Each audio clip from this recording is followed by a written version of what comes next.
In this video, we're going to show you how you can switch your TikTok account from private to public. If you're new here, go ahead and tap that subscribe button. I really do appreciate the support, and drop a like if you find this video helpful. It helps push this video out to more viewers and lets us know that you want more content like this. I'm going to walk you through this full process step by step, so let's go ahead and dive in. I'm now on my phone. I'm now on TikTok on my phone, and keep in mind this is going to work on both Android, iOS, or pretty much any device with TikTok.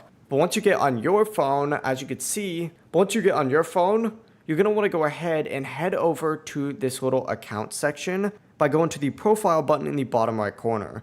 Then click on these little three lines up in the top right corner, and you'll see an option for settings and privacy. Open up that. From here, go ahead and find this little privacy section again and select it, and you'll see this option that says private account.